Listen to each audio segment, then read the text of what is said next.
शिव महात्म वर्ण। ऋषि उपमन्यु बोले कि हे श्री कृष्ण, आप शीघ्र ही शिव जी की तपस्या द्वारा उनके दर्शनों को प्राप्त हो गए। आपको अपने समान ही पराक्रमी पुत्र शिव जी की पूजा से प्राप्त होगा। मैं आपको एक मंत्र बतलाता हूं, उसके जपने से निश्चय ही आपको शिव जी के दर्शन प्राप्त होंगे। यह मंत्र सभी मनोरथों को पूर्ण करने वाला है। यह मोक्ष तथा स्वर्ग प्रदान करने वाला पंचाक्षर मंत्र है।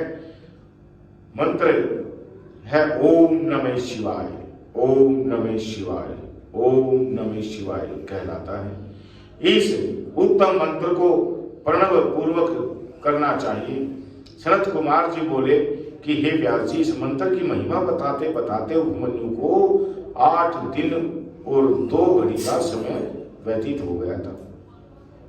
9वें दिन श्री कृष्ण ने उपमन्यु से इसकी दीक्षा ग्रहण की। श्री कृष्ण जी ने जटा जूट बांधकर और एक पैर के अंगूठे पर खड़े होकर एकाग्रचित से 15 महीने तक कठोर तप किया। अब 16वें महीने के लगते ही भगवान शिव पार्वती प्रकट हुए। अब भगवान श्री कृष्ण ने उन दोनों को प्रणाम कर अनेक प्रकार के स्तोत्रों से स्तुति की। शिव जी के प्रसन्न होने पर श्री कृष्ण जी ने उनसे 8 वरदान मांगने के लिए इस प्रकार कहा, मेरी बुद्धि सदैव धर्म में लगी रहे। श्री कृष्ण जी कहते हैं, वरदान में मांगते हैं कि मेरी बुद्धि सदैव धर्म में लगी रहे, मैं समस्त संसार में अक्षय यश का भागी बनूं, आपके समीप ही मेरा निवास रहे, मैं आपकी दृढ़ भक्ति प्राप्त करूं, मुझे महापराक्रमी 10 पुत्र प्राप्त हों, युद्ध में घमंडी शत्रुओं पर मेरी विजय हो, समस्त योगी पुरुषों का मैं प्यारा बना रहूं, मैं हमेशा आपकी भक्ति में लगा रहूं। श्री कृष्ण के इन वरदानों को मांगने पर परम कृपालु महादेव जी ने तथास्तु कहा। फिर माता पार्वती बोली कि हे श्री कृष्ण, मैं भी तुमसे बहुत प्रसन्न हूं, मेरे से भी कुछ इच्छानुसार वर मांग लो। इस पर श्री कृष्ण ने कहा कि हे देवी, मैं सदा ब्राह्मणों की सेवा करता हूं और माता पिता का भगत बना रहूं।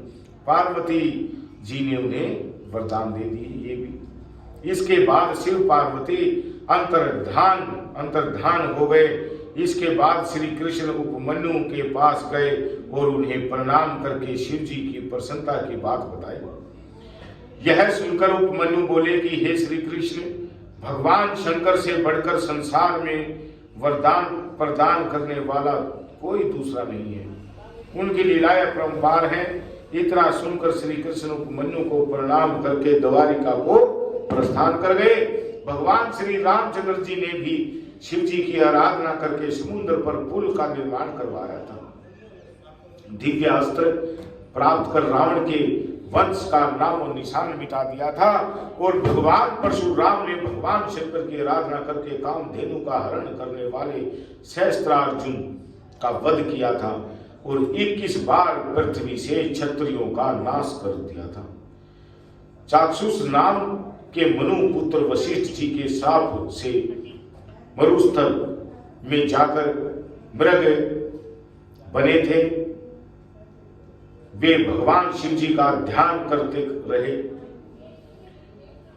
फिर वे दंड कारण्य में रहने लगे। बाद में वे शिव जी की कृपा से गणेश जी के गण बने थे। गार्ग्य मुनि की तपस्या से प्रसन्न होकर भगवान शिव ने उन्हें त्रिकाल ज्ञाता 10,000 पुत्रों तथा सरस्वती नदी पार करने की सामर्थ्य प्रदान की थी। गालब नाम के एक ब्राह्मण ने अपने पिता को, जो एक ब्राह्मण के शाप से मर गया था, शिव जी की कठिन तपस्या करके पुनर्जीवित करा दिया था। इस प्रकार शिव पूजन का बहुत बड़ा महत्व है। बोले शंकर भगवान की जय।